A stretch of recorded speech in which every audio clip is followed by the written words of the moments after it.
शेतकरी आपण म्हणतो भोळा आहे भोळा आहे, पण तुम्ही इतके भोळेपणा करावं का कोणी पण येईल आणि तुम्हाला तो गिऱ्हाईक बनून जाईल. शेतकरी त्यांच्या मुलांना शेतीत नाही आणू बघत. एखादा इंडस्ट्रियलिस्ट कधीच असं म्हणणार नाही का माझ्या मुलाला इंडस्ट्रियलिस्ट त्याच्यामध्ये नको आणायला. द्राक्ष शेती कुणी करावी कुणी करू नये. तर पहिली गोष्ट त्यांच्याकडे कॅपिटल असलं पाहिजे, पैसा पाहिजे. हो पैसे पाहिजे. कॉम्प्रोमाइजिंग कंडिशन मध्ये द्राक्ष शेती नको. कन्सल्टन्सी हा नुसता मग असा धंदा झालाय का असं वाटतंय का? 100% धंदा झालेला आहे कन्सल्टन्सी मध्ये. आणि ह्या कन्सल्टंटमुळे काय झालंय की प्रोडक्टचा सुळसुळाट लय झालाय. ॲग्रिकल्चर मधली ही खूप मोठी डार्क साईड आहे. इट वॉज फर्स्ट कंपनी का जिने ॲक्च्युली शेतकऱ्यांना शिकवण्यासाठीचा एक ट्रिप अरेंज केली साऊथ आफ्रिकेला. 1 कोटी रुपये शिकण्यासाठी शेतकऱ्यांनी काढणं हे सुद्धा पहिल्यांदा द्राक्ष शेतीतच झालेलं आहे. 1 एकरला साधारण जर पकडलं चांगली व्हरायटी अंतर लावून लावायचं असेल किती खर्च होतो साधारण? पहिलं पीक येऊस तुम्हाला लाख रुपये खर्च आहे त्याच्यामध्ये एका एकराला प्रॉपर केल्यानंतर. ओव्हरऑल जर बघायला गेलं तर खर्चिक शेती आहे, पण फायद्याची पण आहे का तेवढी? 7 लाख रुपये तुम्हाला एका एकरामध्ये देणारे मला नाही वाटत अजून कुठली शेती जी तुम्हाला 7 लाख रुपये एक देते. शेतकऱ्यांना एक बेसिक कॉमन गोष्ट जी माहित नाही ते म्हणजे रेसिड्यू फ्री फार्मिंग. सांग कामाची सवय लागलेली आहे आपल्याला. काम सांग आम्ही करतो. शिकण्याची प्रवृत्ती कुठेतरी आपण जागी केली पाहिजे. पाणी किती द्यायचंय आणि दुसरा प्रश्न पाणी केव्हा द्यायचंय. ह्या 2 गोष्टींमध्ये 99.9 फार्मर्स मिस्टेक्स करतात. खतांचं काही शेड्यूल नसतं. काही खतं देणं बंद करणं हे सुद्धा खत व्यवस्थापन. जेवढं प्रोडक्शन आपण इंडियामध्ये करतो त्यातलं 93% द्राक्ष हे डोमेस्टिक मार्केटलाच खाल्ले जातात. म्हणजे इंडियामध्ये 7 to 8% द्राक्ष हे एक्सपोर्ट होतात. फारच कमी होतं एक्सपोर्ट. मग त्याच्यामुळे आपल्याला डोमेस्टिक मार्केटला खूप मोठा स्कोप आहे. प्रोडक्ट ओरिएंटेड कन्सल्टन्सी ही इतक्या प्रमाणात वाढलेली आहे का कंपन्यांमार्फत खूप आमिष दाखवले जातात लोकांना. अच्छा, म्हणजे हे सगळं ठरवून असते. हा ठरवून शेतकऱ्यांना तुम्ही ह्या ट्रॅप मधनं कसं वाचू शकता तुम्ही? शेतकऱ्यांना ह्या ट्रॅप मधनं वाचायची एकदम सोपी प्रोसिजर आहे. पहिले तर तुम्हाला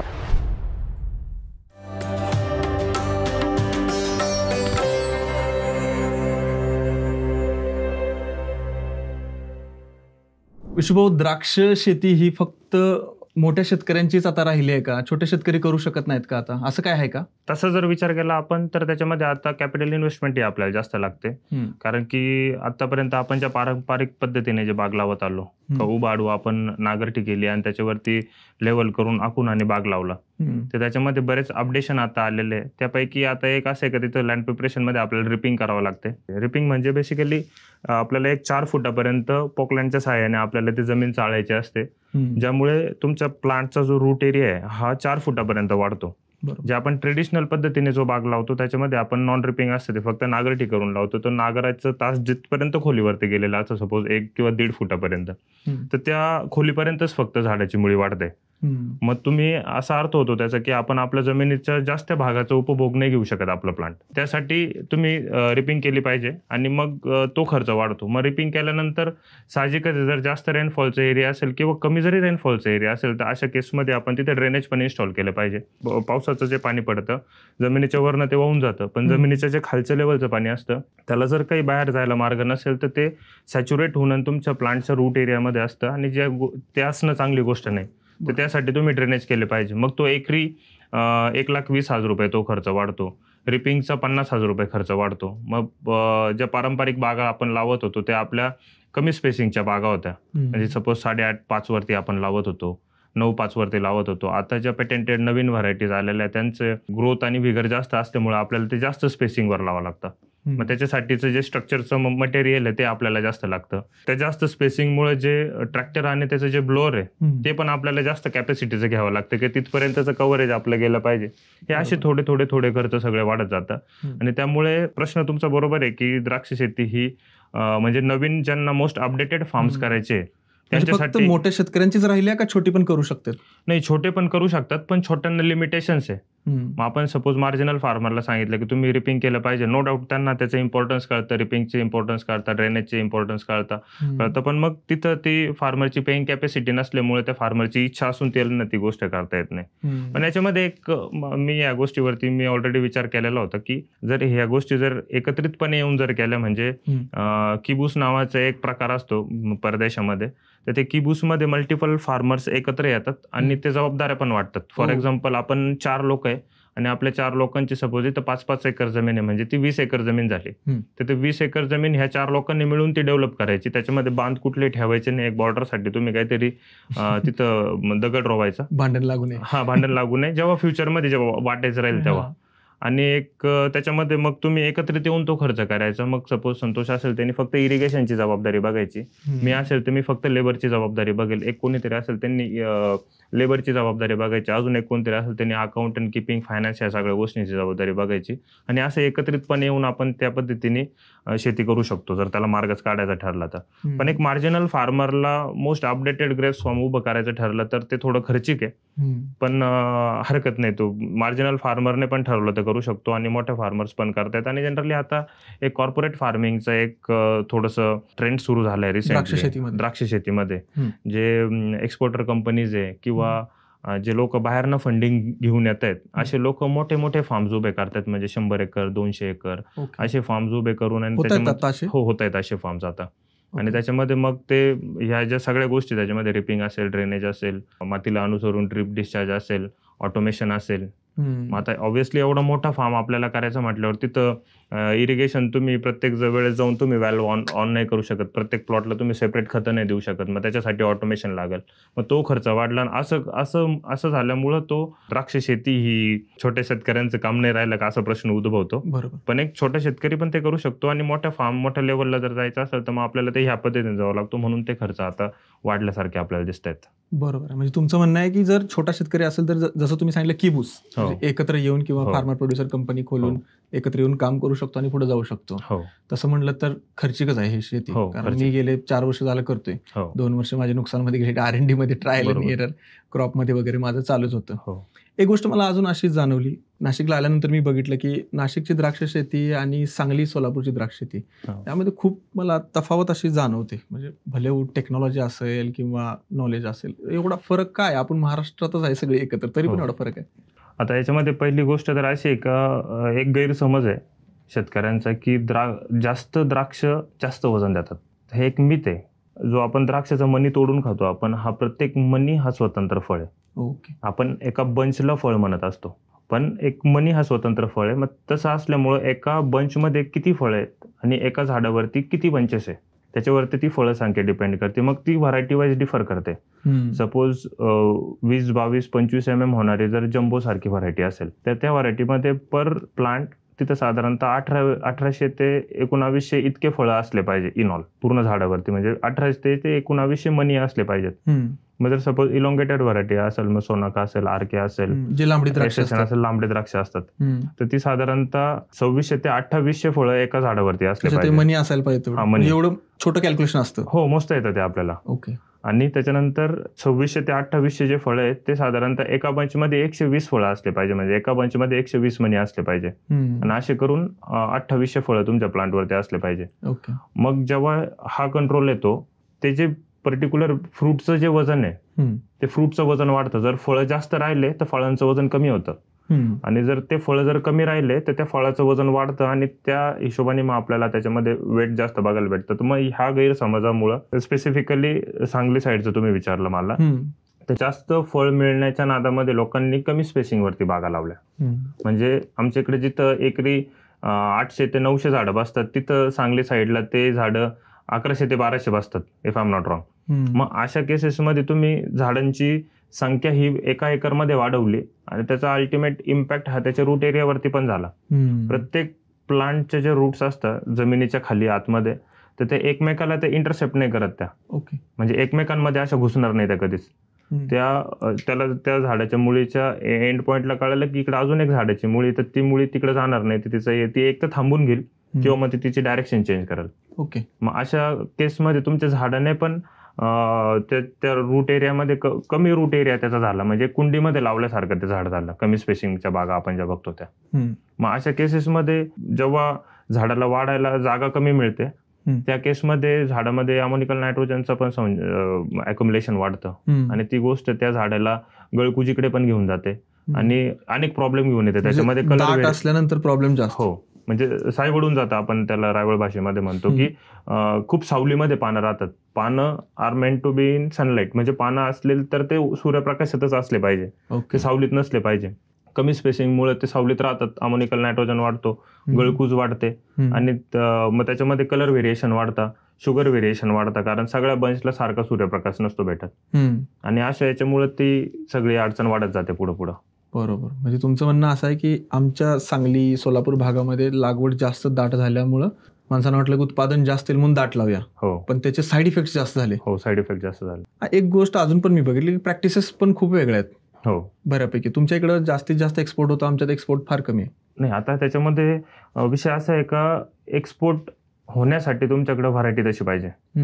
आता जी व्हरायटीला आता जो ट्रान्झिट पिरियड आहे तो साधारणतः एक 45-50 दिवसाचा झाला लास्ट इयरला. तर इतक्या वेळ म्हणजे हार्वेस्टिंग झाल्यानंतर ते पॅक झाल्यानंतर आणि तो माल शिपमध्ये परदेशामध्ये पोहोचेपर्यंत तितका त्याला शेल्फ लाईफ तितकी पाहिजे. त्याला टिकायला पाहिजे. टिकायला पाहिजे तो. मग या टिकणाऱ्या व्हरायट्या कोणत्या आहे तर ते थॉम्सन आहे किंवा मग आता नवीन व्हरायट्याच बऱ्याच आलेल्या आहे, त्यांची शेल्फ लाईफ चांगली.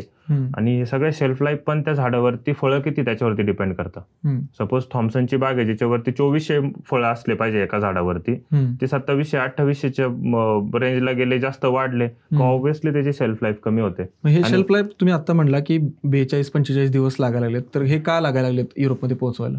नाही, आता ते तेवढा वेळच लागतो ना पोचायला. 40 दिवस लागतात. 40 दिवस पहिल्यापासूनच लागतात. हा, पहिल्यापासून लागतात. आणि मध्ये तो जो सीचा इश्यू झाला होता त्याच्यामुळे मग ते थोडं वळसा घेऊन जावं लागलं शिपला. हा, मग त्याच्यामुळे तो इश्यू अजून वाढला तिथे का.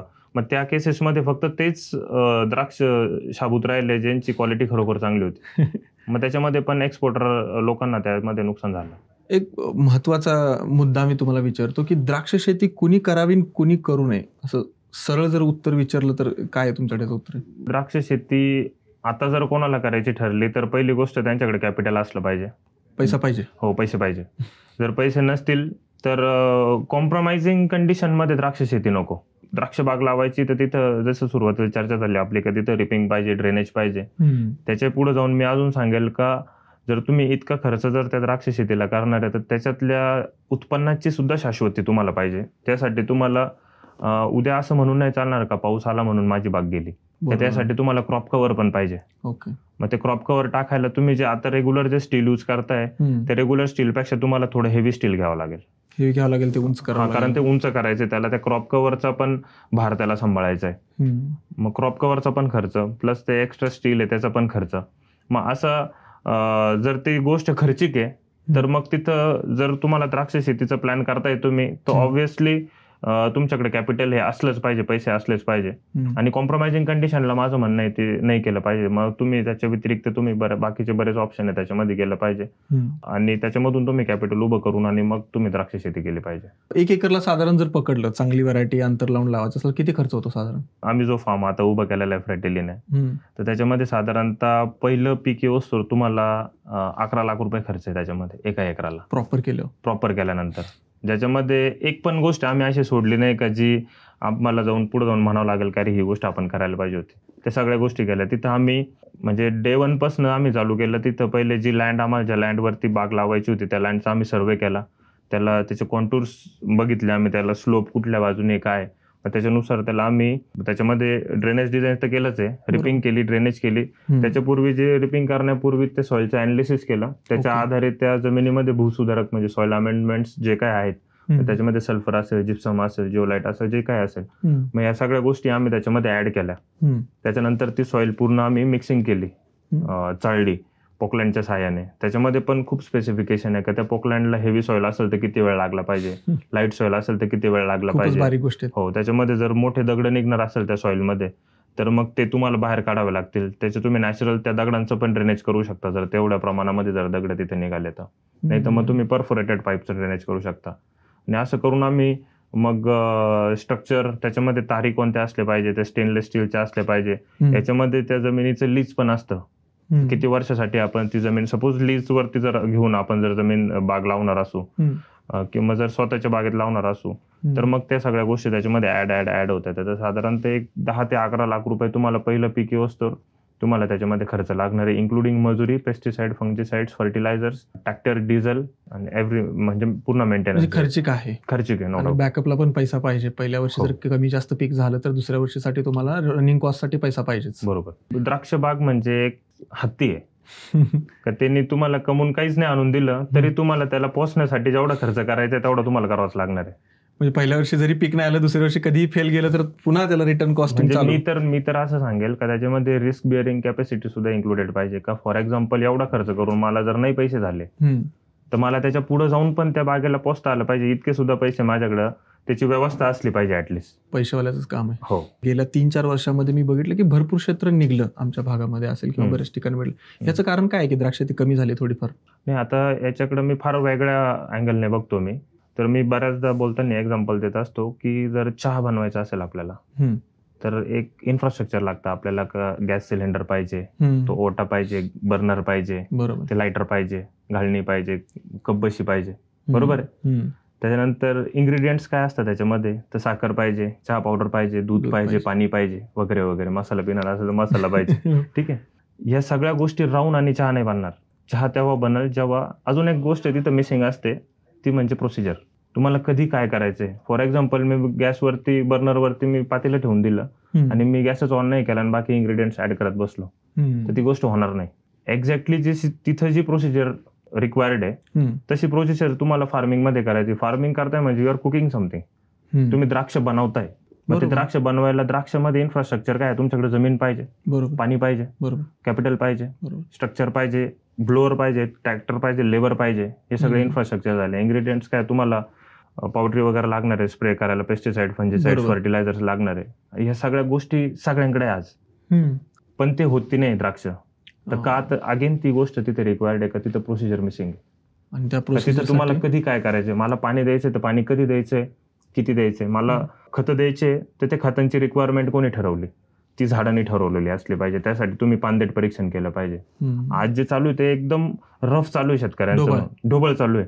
म्हणजे एखादी गोष्ट, आता सपोज तुमच्या शेजारचे संतोष एखादी गोष्ट करतोय म्हणून मी करतोय, संतोषने 4 लिटरचा डिस्चार्ज टाकला म्हणून मी 4 लिटरचा डिस्चार्ज टाकला. पण तुमच्या सॉइलची रिक्वायरमेंट ड्रिपरची वेगळी होती, माझ्या सॉइलची वेगळी आहे. ह्या गोष्टीला टेक्निकली बघायला कोणी नाही.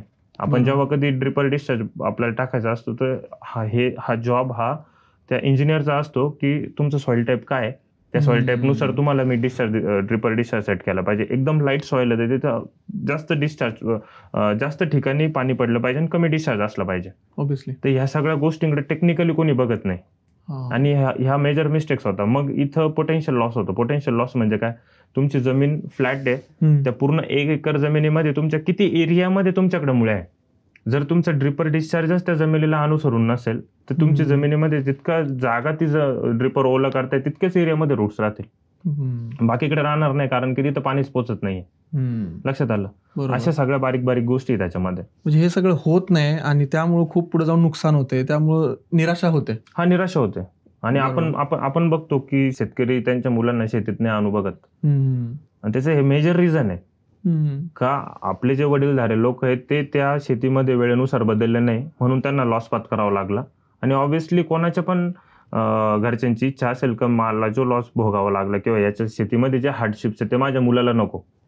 पण त्या सेम टायमिंगला तो हा विचार नाही करते का मी वेळेनुसार बदललो नाही. जर मी वेळेनुसार एखादा इंडस्ट्रियलिस्ट कधीच असं म्हणणार नाही का माझ्या मुलाला इंडस्ट्रियलिस्ट त्याच्यामध्ये नको आणायला, कारण की तो त्या वेळेनुसार बदललेला आहे आणि त्याला माहिती की ही गोष्ट सस्टेनेबल आहे म्हणून तो त्याच्या मुलाला तिथे आणेल. पण शेतकरी त्याच्या मुलाला तिथे आणायला नाही म्हणतो.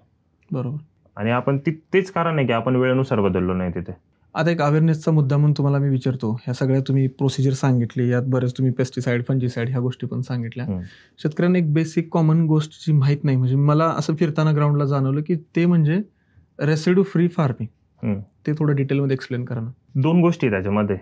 बरेच लोक रेसिड्यू फार्मिंग आणि ऑर्गॅनिक फार्मिंगला एकत्र करतात, पण ते तसं नाही.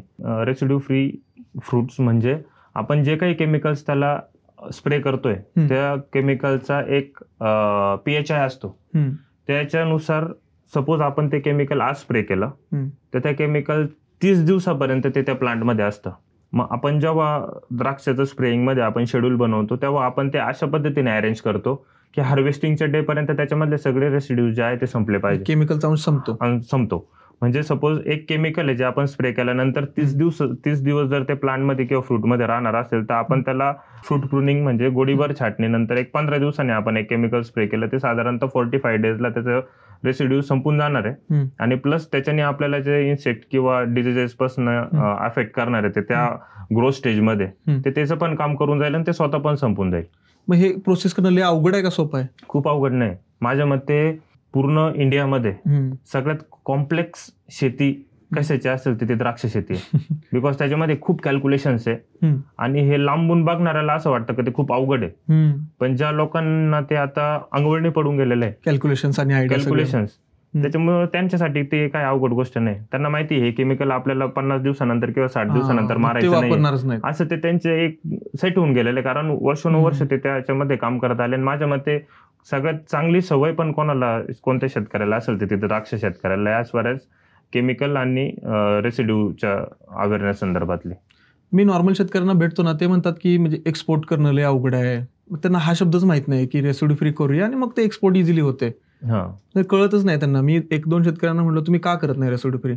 नाही आमच्या गावात एक जणांना प्लॉट केलता, त्याचा फेल गेला, मग आम्ही केलाच नाही.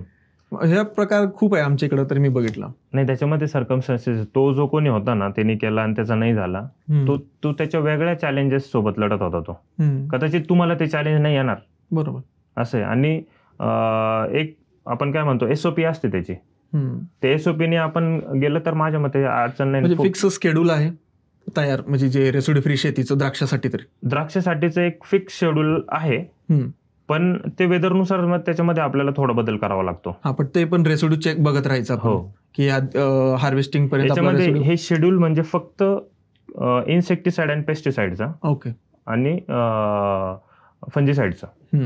बाकीचे खतांचं काही शेड्यूल नसतं, कारण खतांचं हे रिअल टाइम आपल्याला प्लांटचे पेट्रोल अनालिसिस करून. पेट्रोल म्हणजे काय ते पण सांगा. पेट्रोल म्हणजे पानदेट परीक्षण.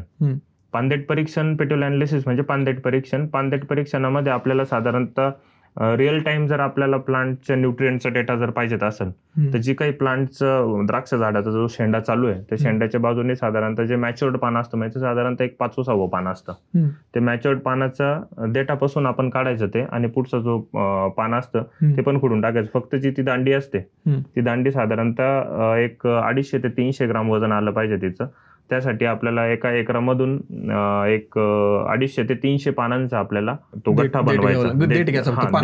पान नाही घ्यायचं, देठ घ्यायचा, आणि तो आपण अनालिसिसला दिला का आपल्याला रिअल टाइम त्या प्लांटमध्ये काय न्यूट्रिएंटची इम्बॅलन्स आहे तो आपल्याला कळतो, आणि त्याच्या आधारे आपण खत व्यवस्थापन त्याच्यामध्ये करू शकतो. त्याच्यामध्ये पण अजून जर आपण डीपमध्ये गेलो तर तुम्ही ते जे खत देणार आहे ते तुम्ही किती मोठ्या रूट एरियाला देणार ते मॅटर करतं. फॉर एक्झाम्पल एक नॉन ड्रिपिंग प्लॉट आहे, म्हणजे जिथं नॉर्मल नागरटी करून आपण बाग लावलाय, त्याच्या मुळ्यांची खोली साधारणतः एक 50 सेंटीमीटर आणि अशी 2 मीटर आहे, बरोबर आहे. त्याला त्याच्यासाठी दिला जाणारा खतांचा डोस हा वेगळा राहील.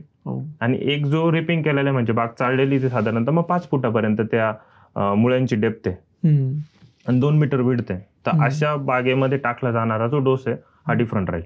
म्हणजे एवढं सगळं काम आहे, आणि शेतकरी तर मी बघतोय सगळं अंदाजानं चालू ढोबळ, खूप सगळ्यात अंदाजाने. 10 किलो कोणी सांगितलं, कोणी 5 किलो सांगितलं, आणायचं आणि सोडायचं डायरेक्ट. हो, हा कारभार लय चालू आहे, मी बघितलं. नाही, हे काय माहिती का, याच्यामध्ये मी म्हणाल का इग्नोरन्स आहे, अज्ञान येते का शेतकऱ्यांना माहितीच नाही का काय करा. मी तुम्हाला तसं चहाचं एक्झाम्पल दिलं, प्रोसिजरच माहित नाही. मला सपोज खत द्यायचंय तर मग बागेमध्ये सेटिंग झाली का 12 एकसठ द्यायची, लोकांना ती सवय पडून गेलेली जुनी पारंपरिक, बरोबर, आणि लोक ते आजही कंटिन्यू करताय. मग तिथं जर त्याची जर रिक्वायरमेंट नसेल तर मग ते टॉक्सिसिटीकडे जातं. ते बरोबर, जे काही न्यूट्रिएंट आपण दिलेले आहे ते टॉक्सिसिटीला. खत देणं म्हणजे तुमच्या झाडामधले न्यूट्रिएंट्स बॅलन्स करणं. काही खतं देणं बंद करणं हे सुद्धा खत व्यवस्थापन आहे. म्हणजे जे टॉक्सिक होणार आहे ते जास्त होणार आहे, तुम्ही बंद केलं, याचा अर्थ सुद्धा हाच आहे की तुम्ही खत व्यवस्थापन करताय. ओके, आपल्याकडे समज असं आहे की खत दिलं म्हणजे खत व्यवस्थापन आहे. हा, खुश 2 पोती गेली की झाले, गेले खत लागले, वाढ चालू होईल. त्याच्यामध्ये पण आता खत म्हणजे फक्त सोल्युबल, वॉटर सोल्युबलच खत नाही, त्याच्यामध्ये बेसल डोस पण लोक टाकतात, जे अत्यंत चुकीचे आहे. आता मे बी कॉन्ट्रोवर्शियल होऊ शकतं का बेसल डोस टाकणं चुकीचं आहे, बट त्याच्यामध्ये जर त्या सॉइलमध्ये जर ऑलरेडी ते सगळे घटक आहे, बरोबर, आणि तुम्ही त्याच्यामध्ये ते बेसल डोस म्हणजे असं गव्हाण करून आणि त्याच्यामध्ये ते खतं टाकून देतात बाग छाटायच्या पहिले किंवा नंतर, तर ते अत्यंत चुकीचं आहे. ते झाडाची रिक्वायरमेंट बघणं पहिलं काम, आणि त्याच्या आधारेच खत व्यवस्थापन झालं पाहिजे. मला वाटतं 2023 मध्ये आपण भेटलो होतो, इंस्टाग्रामवरून आपलं बोलणं झालं होतं, तेव्हा तुम्ही मला माझ्या बागेसाठी रिकमेंड केलं होतं. तर पूर्ण वर्षात पहिल्या वर्षी माझं कमीत कमी 60-70 हजार रुपयाचं खतं गेली होती. असेच रिकमेंडेशन खूप जास्त होतं. सेकंड इयरला जेव्हा मी पेट्रोल केलं फक्त 17 हजार रुपये गेले ते मेन सीझनला. म्हणजे एवढा डिफरन्स पडला 60-70 हजार आणि 17 हजार, एवढे पैसे माझे वाचले होते. आणि खूप महत्वाचं आहे मित्रांनो हे पेट्रोल करणं असेल, हे एज्युकेशन असेल, ही प्रोसिजर असेल, ही फक्त द्राक्षाला नाही सगळ्याच शेतीला लागू होत्या. आणि ह्या जर तुम्ही बारकाव्यानं लक्ष नाही दिलं तर खूप मोठा लॉस होऊ शकतो. आणि पुन्हा शेवटला असं होतं की शेती हा तोट्याचा धंदा आहे. तर त्याच्यासाठी आपल्याला शिकणं फार गरजेचं आहे, समजून घेणं. त्यासाठीच आम्ही हे एपिसोड वेगवेगळे तुमच्यासाठी आम्ही घेऊन येत आहे, तुम्ही शेअर करत राहा. गेले 2-3 वर्ष झालं मी अजून एक गोष्ट द्राक्ष शेतीमध्ये पाहतोय आणि ते मला सारखं असं बघायला भेटते, ऐकायला भेटते की खूप साऱ्या नवीन व्हरायटीज आलेत. जसं आमच्या भागात इलॉंगेटेड लांबड्या व्हरायट्या लावतात, सुपर असेल किंवा अनुष्का असेल किंवा SSN असेल, अशा खूप आहेत. किंवा द्राक्षामध्ये किती एक पांढरं, काळं आणि लाल हे 3 प्रकार आहेत. जनरली लाल तर आपल्या मार्केटमध्ये मी जास्त सेल झालेलं बघतच नाही, बाहेरच जाते. पण आता हे खूप नवीन व्हरायटी यायला लागलेत. ह्या येणं योग्य आहे का आणि हे बदलायला पाहिजे का? हे असं आहे का, जसं आपण मग चर्चा केली का वेळेनुसार आपल्याला बदलावं लागणार आहे. आपण जिथं माल आपला एक्सपोर्ट करतो तिथं जे आपल्या थॉम्सनची फॉर एक्झाम्पल आपल्याकडे थॉम्सन आहे जी मेजर एक्सपोर्ट होते, त्याच्यामध्ये देशाच्या बाहेर जाते, देशाच्या बाहेर जाते ती. तर ती ज्या मार्केटला जाते तिथं तिला कॉम्पिटिटर ती एका अशा विंडोमध्ये जाते का तिथं बाहेरच्या देशांचे जे पेटेंटेड व्हरायटीचे जे द्राक्ष आहे ते तिथे नसतात म्हणून ते तिथे विकल्या जाते. ओके. पण जेव्हा आपल्याला रेटशी कम्पीट करायचंय तेव्हा आपल्याकडे ते प्रोडक्ट पण असणं गरजेचं आहे. बरोबर. आणि एक तसं जर ब्रॉड व्ह्यूने जर आपण बघितलं थोडं वरून, तर परदेशामध्ये आता जे ह्याच्या पेटेंटेड व्हरायटी आहे यांचं कुठंतरी सॅच्युरेशन व्हायला आलेलं आहे, कारण की एरिया त्यांचा कमी आहे. त्याच्यामुळे ह्या बाहेरच्या देशांमध्ये हा जो नवीन द्राक्षाचे वाण आपण इंडियामध्ये आलं म्हणतो हे द्राक्ष त्यांच्याकडे सॅच्युरेट व्हायला लागले. त्याच्यापेक्षा जास्त ते वाढू शकत नाही, म्हणून ते लोक जास्त होपफुलपणे इंडियाकडे बघताय. इंडियाकडं एरिया मोठा आहे आणि इंडियाचं तसं बघायला गेलं तर जेवढं प्रोडक्शन आपण इंडियामध्ये करतो त्यातलं 93% द्राक्ष हे डोमेस्टिक मार्केटलाच खाल्ले जातात, म्हणजे इंडियामध्येच. अच्छा. आणि फक्त 7-8% द्राक्ष हे एक्सपोर्ट होतात. आत्ताच्या घडीला आहे ते? आत्ताच्या घडीला आहे ते. फारच कमी होतं एक्सपोर्ट. मग त्याच्यामुळे आपल्याला डोमेस्टिक मार्केटला खूप मोठा स्कोप आहे नवीन व्हरायटी इंडियामध्ये आल्या तर. आणि आलेल्या आहे मोर दॅन 50 व्हरायटीज इंडियामध्ये आता आलेल्या आहे. आणि आता हे जेव्हा या नवीन व्हरायटीज येतात कुठल्या पण फ्रूटच्या, तेव्हा पहिले 4 ते 5 वर्ष त्या सगळ्या त्यांच्यामध्ये प्रोटोकॉल सेट होणं, कोणती चांगली आहे, कशाला काय लिमिटेशन्स आहे, कोणतीला कलर येतो की नाही, शुगर येते की नाही, या सगळ्या गोष्टी 1-4-5 वर्ष त्याचा ट्रायल अँड एरर मध्ये जातात. आणि त्यानंतर ऑटोमॅटिकली एक सिलेक्शन होऊन आणि काही व्हरायटी सॉर्ट आउट होता आणि त्यांच्यासोबत आपण एक लांबचा पल्ला त्या व्हरायट्यांसोबत आपण गाठू शकतो. अशा आता बऱ्याच व्हरायट्या झालेल्या आहेत आणि खरोखर ही नेसेसरी आहे, कारण की इंडियन लोकांना तर द्राक्ष म्हणजे जे काही कस्टमर्स आहे, म्हणजे आता आपल्या इथं तरी व्हरायटीज माहिती आहे, पण आपले जे द्राक्ष दिल्लीला जातात, जबलपूर, सागर किंवा मग जे कुठं बाहेर आपल्या इथं डोमेस्टिक मार्केटला जातात त्या लोकांना एक तर लांब द्राक्ष माहिती आहे किंवा आता फ्लेममुळे ते लाल द्राक्ष माहिती आहेत, बरोबर, आणि गोल द्राक्ष माहिती आहेत. त्यांना त्याच्या टेस्टशी मतलब आहे. पण आता हे ज्या पेटेंटेड व्हरायटी आहे यांना टेस्ट पण आहे आणि प्लस फ्लेवर पण आहे आणि प्लस अपिअरन्स पण आहे. ओके. त्याच्यामुळे जेव्हा एका दिल्लीच्या एखाद्या दुकानावरती शेल्फवरती जर तिथं 4 प्रकारचे द्राक्ष ठेवलेले राहतील, एक थॉम्सन असेल, एक इलॉंगेटेड असेल, एक सपोज अजून कुठली पेटेंटेड व्हरायटी असेल, तर मग जेव्हा वेगवेगळे कलर्स, वेगवेगळे फ्लेवर्स त्यांना ट्राय करायला भेटतील, तर माझं म्हणणं आहे का हे पेटेंटेड द्राक्ष आपल्याला बाहेर पाठवायचं कामच नाही राहणार. अच्छा. लोकल मार्केटलाच त्याची खपत जास्त वाढेल. म्हणजे हे जे 93 आणि 60% जे आहे ते 93% मे बी तिथं आपले जे पेटेंटेड द्राक्ष आहे ते जास्त तिथे खपले जातील. आणि फार्मरला आता आज जे द्राक्ष आहे, जे सपोज थॉम्सनचे द्राक्ष आहे, ते आज शेतकऱ्यांकडून विकत घेतले, म्हणजे डोमेस्टिक मार्केटचं सांगतो, ते शेतकऱ्यांकडून विकत घेतले जातात 25, म्हणजे खूपच वाईट परिस्थिती असेल तर तिथं 15 रुपयापासून तर 25 ते 30 रुपयापर्यंत जातात. आणि थोडी बरी परिस्थिती असेल तर तिथं ते 35 ते 40 रुपयापर्यंत असतात. आणि ते द्राक्ष जे 35-40 रुपयाला शेतकऱ्यांकडून घेतलेले द्राक्ष हे 70 ते 80 रुपयाने लोकल मार्केटला विकले जातात. पण त्याच्याच ऐवजी जर आपल्याकडे ह्या पेटेंटेड व्हरायटी आल्या तर ते द्राक्ष शेतकऱ्यांकडून जास्त रेटने खरेदी केल्या पण चांगल्या आहेत, खायला पण चांगल्या आहेत, त्यामुळे रेट जास्त मिळेल. त्याच्यामुळे त्यांचा रेट आज जे थॉम्सनचे द्राक्ष दिल्लीमध्ये 80 रुपयाने विकले जात आहेत तर तेच पेटेंटेड व्हरायटीचे द्राक्ष तिथं 250 ते 300 रुपये किलोने विकल्या जातील. इतकं पोटेन्शियल आहे त्या व्हरायटीज मध्ये. त्याच्यामुळे त्याचं उत्पादन किंवा उगवायला काय, ग्रो करायला काही फरक पडेल का, म्हणजे चांगल्या आहेत का त्या? जेवढ्या बऱ्याचशा ज्या नवीन व्हरायटीज त्याच्यामध्ये आहे, या सगळ्यांचा फर्टिलिटी रेट चांगला आहे. म्हणजे 100% 200% फर्टिलिटी रेट म्हणजे? फर्टिलिटी रेट म्हणजे तुमच्या झाडावरती डोळं किती आहे. आता जे द्राक्ष शेतकरी असतील त्यांना माहित असेल की आपल्या झाडावरती काडी किती आहे. साधारणतः 60 डोळांवरती सबकेन आणि त्याच्या पुढे 2 डोळ ठेवून आपण छाटणी करतो. बरोबर. मग साधारणतः जर तुमच्या झाडावरती 20 काड्या असतील तर साधारणतः तुमच्याकडं जे काही डोळ होतील तुमच्याकडं, त्या डोळ्यांचे म्हणजे सपोज आपण धरलं की 200 डोळे आपल्या झाडावरती. बरोबर. तर प्रत्येक डोळामधनं एक घड निघणं ही झाली 100% फर्टिलिटी. ओके. मग तुमच्या झाडावरती डोळ किती आहे त्याच्यावरती तुमची व्हरायटी कोणती त्याच्यावरती तुमचा फर्टिलिटी रेट डिपेंड करतो. मग याच्यामध्ये बाकी बऱ्याच गोष्टी येतात की त्याच्यामध्ये तुम्ही ती काडी तयार होत असताना तुम्ही त्याला पाणी कसं दिलं, खतं काय दिलं, त्याच्यावरती तो फर्टिलिटी रेट डिपेंड करतो. ते झाड जर खूप हालाकीच्या परिस्थितीत वाढलं तर त्याची फर्टिलिटी ते कमी करून टाकतं.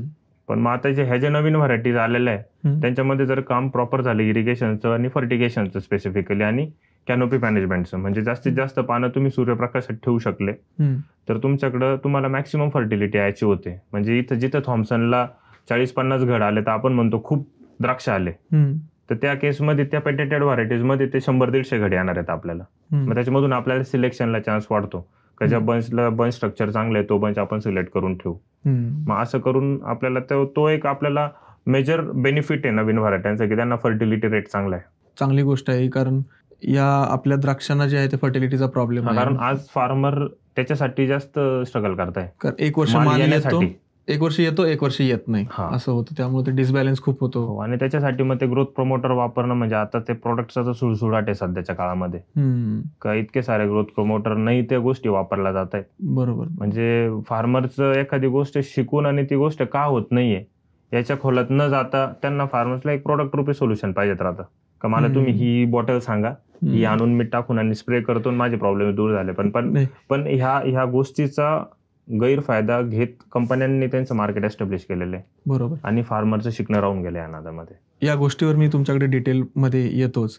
त्याआधी माझा असा प्रश्न आहे की ओव्हरऑल जर बघायला गेलं तर खर्चिक शेती आहे ही, पण फायद्याची पण आहे का तेवढी? फायद्याची आहे. आता बघा तुम्ही जर पेटेंटेड व्हरायटीज जर आता ह्या वर्षीचा मी तुम्हाला एक शॉर्ट मध्ये एक सिनॅरिओ सांगतो तुम्हाला. तर ह्या वर्षी क्रिम्सन नावाची जी व्हरायटी आहे ती 150 रुपयाच्या आत विकलंच गेली नाही पूर्ण सीझन. 150 रुपये किलो. 7-8 टन जर एकरी जर तुम्हाला त्याच्यामधून उत्पन्न भेटलं तर 10 लाख रुपये तुम्हाला इझी झाले. 3 लाख रुपये तुम्हाला साधारणतः प्रोडक्शन कॉस्ट आहे, रनिंग कॉस्ट. प्रोडक्शन कॉस्ट आहे तुमची 3 लाख रुपये. 3 लाख रुपये जर गेले 7 लाख रुपये तुम्हाला एका एकरामध्ये देणारे मला नाही वाटत अजून कुठली शेती जी तुम्हाला 7 लाख रुपये एकरी देईल. नाही देऊ शकत. ठीक आहे. आता ज्या नवीन व्हरायटीज आलेल्या आहे ह्या 15-15, 20-20 टनापर्यंत जाऊ शकतात. एवढं जातात? पण त्याला कंडिशन्स अप्लाय. त्याचे कंडिशन्स काय तर परत पहिले जावं लागेल आपल्याला की तिथे लँड प्रिपरेशन परफेक्ट पाहिजे. लँड प्रिपरेशन त्या पद्धतीचं असलं पाहिजे. यू कॅनॉट एक्सपेक्ट, म्हणजे तुम्ही एखाद्या वीक प्लांट कडून तुम्ही 20 किलो माल नाही एक्सपेक्ट करू शकत. शेवट त्याला जर 20 किलो माल त्याला द्यायचा असेल तर ते स्वतः तेवढं तब्येतशीर पाहिजे, तेवढं त्याचं पोटेन्शियल पाहिजे, त्याच्यामध्ये त्याची ग्रोथ तशी पाहिजे, त्याला स्ट्रक्चर तसं पाहिजे, स्पेसिंग तेवढं पाहिजे, तेव्हा ते तसं देईल. पण तुम्ही जर 8.5 वरती तुम्ही पेटेंटेड व्हरायटी लावाल आणि त्याच्याकडून तुम्ही 20 टनाची अपेक्षा कराल तर ती गोष्ट होणार नाही. असं आहे. त्याच्यामुळं म्हणजे आपण जरी म्हटलं की खर्चिक काम आहे, पण आता आम्ही जे कॅल्क्युलेशन करतो त्याच्यामध्ये आम्ही 6 वर्षाचा ब्रेक इव्हन ठेवतो की जिथं आम्ही 11 लाख रुपये आम्हाला एकरी पहिलं पीक असतो आम्हाला एकरी खर्च आहे, त्याच्यामध्ये आम्ही फर्स्ट इयरला पीक घेत नाही. कारण फर्स्ट इयरला हे खूप नेसेसरी असतं की त्या प्लांटचं स्ट्रक्चर चांगलं झालं पाहिजे. तर फर्स्ट इयरला तुम्ही जर प्लांटकडून फ्रूट घेतलं तर ते प्लांट वीक असतं आणि ते त्याच्या पूर्ण लाईफ स्पॅनसाठी वीक होतं ते. ओके. खूप महत्वाची गोष्ट आहे की फर्स्ट इयरला तुम्ही प्लांटचं स्ट्रक्चरच प्रॉपर कम्प्लीट होऊन दिलं पाहिजे. त्याच्या नेक्स्ट इयरला तुम्ही त्या प्लांटवरती फ्रूट बिअर केलं पाहिजे. ते पण जास्त नाही, साधारणतः तुम्ही एक 5-6 टनाचं तुम्ही फर्स्ट इयर म्हणजे थर्ड इयरला तुम्ही पहिलं यील्ड घेतलं पाहिजे. त्याच्यानंतर जसं प्लांट स्ट्रॉंग होईल परत तुम्ही 7-8 टनापर्यंत जा, मग त्याच्यानंतर 8-10 टनापर्यंत जा, मग त्याच्या पुढं 12-15 टनापर्यंत जा. असं जसं झाड डेव्हलप होईल तसं जसं झाड डेव्हलप होईल तसं. आणि त्याच्यामध्ये पण मग साधारणतः एक 5-6 वर्षानंतर ते जे आर्म्स म्हणतो आपण ओलंडे, ते आर्म्स तुम्हाला तुम्ही रिनोव्हेट केले पाहिजे, कारण त्यांचे लिमिटेशन्स आहे. त्याच्यामध्ये जर ते डेडवूड तयार व्हायला लागलं तर आपल्याला ते रिनोव्हेट करून आणि त्याची लाईफ वाढवायची असते. प्रत्येक 5-6 वर्षांनी आर्म रिनोव्हेशन केलं पाहिजे आणि प्रत्येक 10 वर्षांनी प्लांट रिनोव्हेशन केलं पाहिजे. म्हणजे प्लांट खालून कट करून नवीन शूट करून नवीन स्ट्रक्चर करून काढायची गरज नाही. काढायची गरज नाही. हे एवढं तुम्ही नॉलेज आता मला सांगताय, हे तुम्ही किती वर्षात गोळा केलं? तसं तर हे जे मी काही सांगतोय हे मी एक फेस आहे फक्त. माझ्या माग बरेच लोक याच्यावरती काम करतात. असे माझे मोठे भाऊ आहे, अनुदादा आहे, हरीशदादा आहे. हे लोकांनी ऑलरेडी त्याच्यामध्ये खूप काम केलंय. माझा वैयक्तिक अनुभव या ॲग्रोनॉमी आणि कन्सल्टन्सीमध्ये मागच्या 5 वर्षाचा आहे. मग हे जे एज्युकेशन तुम्ही घेतलं 4-5 वर्षामध्ये एवढं चांगल्या पद्धतीनं, मग एज्युकेशन नॉर्मल शेतकऱ्यांपर्यंत का पोहोचत नाही म्हणजे टाइमवर? आता मी बघतोय सांगली भागात तर कोण ऐकायलाच तयार नाही. मी साधा म्हटलं अरे खड्डा तरी घेऊन ठेवा, मी येतो बघायला, तुमचं इरिगेशनचं तुम्हाला सांगून तर देतो, तरी पण ते करत नाहीत. मग त्यांच्यापर्यंत अवेअरनेस का जात नाही थोडं स्पीडमधून? नाही, अवेअरनेस जात नाही. आपल्या फार्मरला काम करायचा कंटाळा आहे. मी तर म्हणजे अधिकाराने म्हणतोय, कारण मी रोज त्यांच्यामध्ये वावरतो. मी बरोबर स्पेसिफिकली आपल्याला बागेमध्ये काय काम करायचंय, इरिगेशन द्यायचंय तुम्हाला, सपोज बागेला पाणी द्यायचंय, तुम्ही ऍटलिस्ट ते बघाल की नाही का माझी बाग पाण्यावरती आली की नाही. ते बघण्यासाठी तुम्हाला खड्डा करावा लागणार आहे. आणि त्या गोष्टीचा कंटाळा लोक करतात. आणि त्याच्यामध्ये पण मग तो कंटाळा झाला की तिथं काम चुकतं. काम चुकलं की म्हणजे कंटाळवाणं काम आहे ते, म्हणून त्याचा ते जास्त फॉलो होत नाही ते. बरोबर आहे. जरी तुम्ही सांगितलं तरी. आणि मी हे पण बघितलं की हे जे तुम्ही मला आता सांगितलं, खूप सारे लोक बघतील, कदाचित ते थोडं टाइमसाठी बघतील, मोटिवेट होतील, पण पुन्हा सोडून देतात. हो. पाणी नियोजन म्हणजे 2 गोष्टी तुम्हाला माहित असल्या पाहिजे. पीक कोणतंही असो तर त्याच्यामध्ये पहिले पाणी किती द्यायचंय आणि दुसरा प्रश्न पाणी केव्हा द्यायचंय. ह्या 2 गोष्टींमध्ये 99.9 फार्मर्स मिस्टेक्स करतात ऑल ओव्हर इंडिया. कारण ही गोष्ट आपल्याला कधीच कोणी शिकवली नाही का पाणी किती द्यायचं आणि केव्हा द्यायचं. आपल्याकडे सिस्टीम्स आहे, काय काय आपल्याकडं विहीर आहे, त्याला पाईपलाईन आहे, फिल्टर आहे, ऑटोमेशन आहे, ठीक आहे, खतं द्यायला व्यवस्था आहे, ठीक आहे, ऍसिड डोजिंग आहे, हे सगळ्या गोष्टी आहे. पण तुम्हाला ऍक्च्युअल जी प्लांटची रिक्वायरमेंट आहे तीच तुम्हाला माहित नाही. मग पहिला प्रश्न आहे की पाणी किती द्यायचं. पाणी किती द्यायचं हे ठरतं तुमच्या जमिनीच्या खाली मुळांची खोली किती आहे, मुळांची रुंदी किती आहे, ते कोणत्या मातीच्या प्रकारामध्ये, बरोबर, आणि त्याला ओलं करण्यासाठी तुमच्याकडे सिस्टीम डिस्चार्ज किती आहे. ह्या रूट एरियावरती ठरतं की अमुक एरिया आपल्याला ओलं करण्यासाठी अमुक ड्रिपर डिस्चार्जने आपल्याला किती वेळ पाणी आपल्याला चालू ठेवावं लागेल. बरोबर, याच्यावरती ठरतं पाणी किती वेळ द्यायचं. त्याला तहान लागल्या हे कसं ओळखायचं आपण. मग तो दुसरा प्रश्न पाणी केव्हा द्यायचं.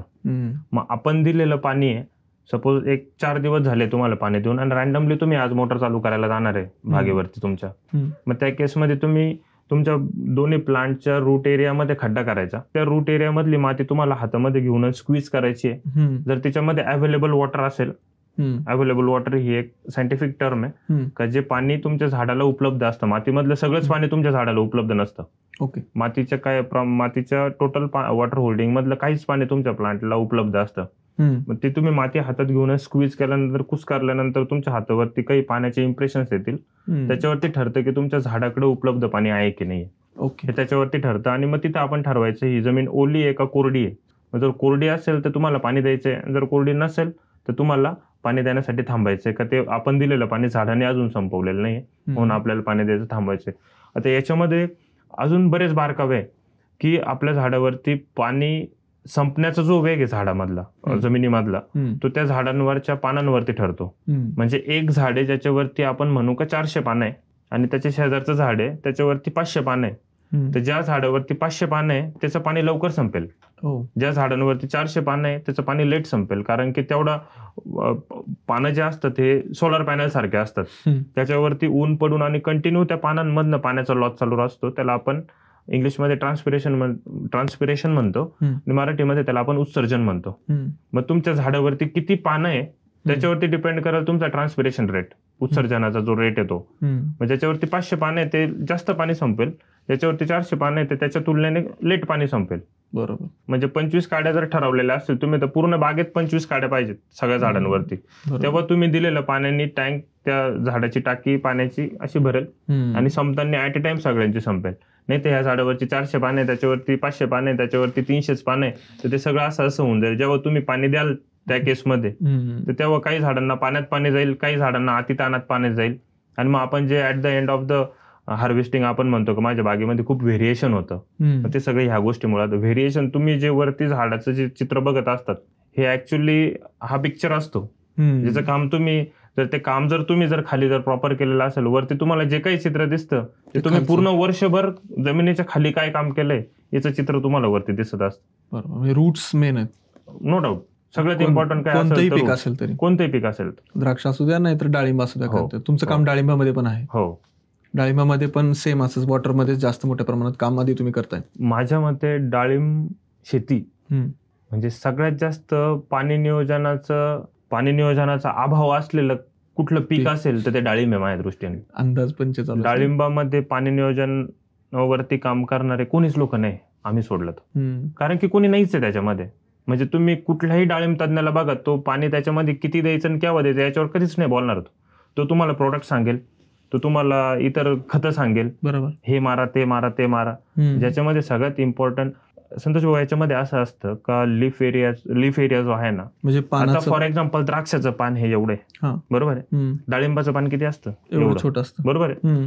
जेवढा लीफ एरिया छोटा, बरोबर आहे, तेवढं लाईट हार्वेस्ट जास्त, सूर्यप्रकाश जास्त. म्हणजे एक द्राक्षाचं झाड आहे आणि एक डाळिंबाचं झाड आहे, तर दोन्हींच्या कम्पॅरेटिव्हली डाळिंबाचं झाड जास्त पाणी संपवेल. द्राक्षाचं पान मोठं आहे, बरोबर, डाळिंबाचं छोटं आहे, तर छोटी पण जी तिमिर असते उन्हाची ती सुद्धा हार्वेस्ट केल्या जाते छोट्या पानामुळे.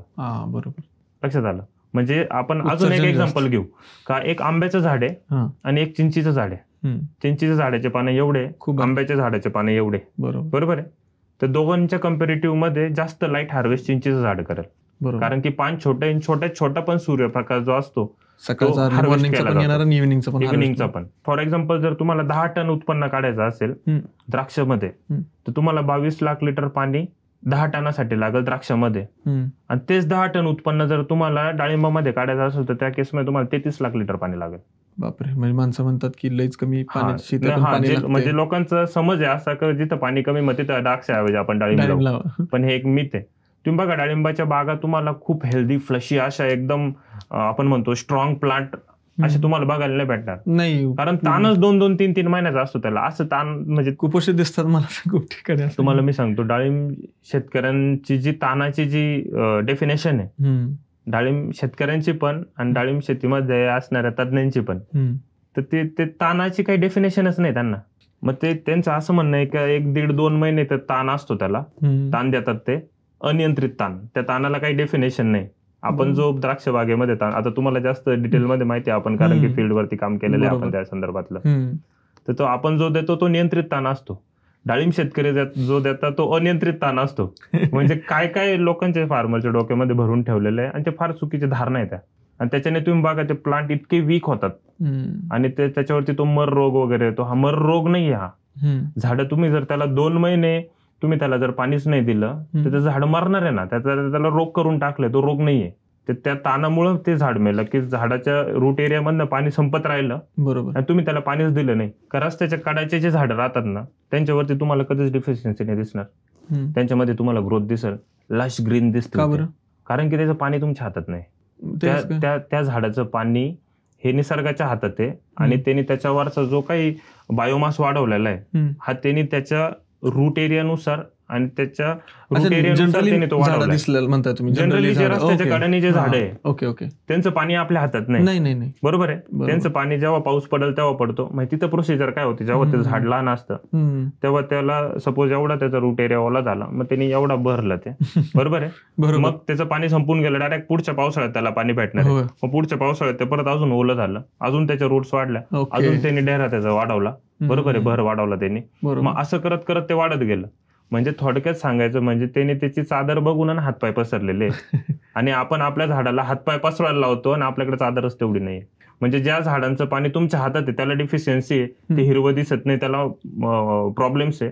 आणि जे झाडं नैसर्गिक आहे, ज्यांचं पाणी त्यांचं ते स्वतः ठरवता, त्यांचं रूट एरिया स्वतः ठरवता, ते लश ग्रीन आहे, त्यांच्यामध्ये सॉल्टचा अपटेक नाही, ते पिवळे पण पडते नाही. मग या चुकीच्या धारणा येतात कुठून एवढ्या? तुम्हाला कोणीतरी शिकवणार एक असतं का ज्याला तुम्ही फॉलो करत असता. ते काम ऍक्च्युअली फार जबाबदारीचं राहतं. म्हणजे मी आता त्या प्रोफेशनमध्ये ॲग्रोनॉमी करणं किंवा कन्सल्टन्सी करणं हा अत्यंत सगळ्यात जबाबदारीचा शेतीमध्ये काही विषय असेल तर तो ह्या जबाबदारीचा आहे. तुमच्या स्वतःच्या वैयक्तिक फायद्यासाठी तुम्ही जर फार्मरला एखादं एक्स प्रोडक्ट तुम्ही रिकमेंड करताय ज्याचा फायदा होतोय की नाही हा तुम्हाला पण माहित नाही, पण फक्त तुम्हाला वैयक्तिक फायदा आहे त्या गोष्टीचा म्हणून तुम्ही ते शेतकऱ्यांना सांगाल. तर ही गोष्ट सगळ्यात म्हणजे शेतकऱ्यांनी जेव्हा कधी तुम्ही एखाद्या सल्लागाराकडून सल्ला घेता शेतीचा, तर पहिले त्या शेतकऱ्याला त्या सल्लागाराची पारख असली पाहिजे का हा मला योग्य सल्ला देईल का.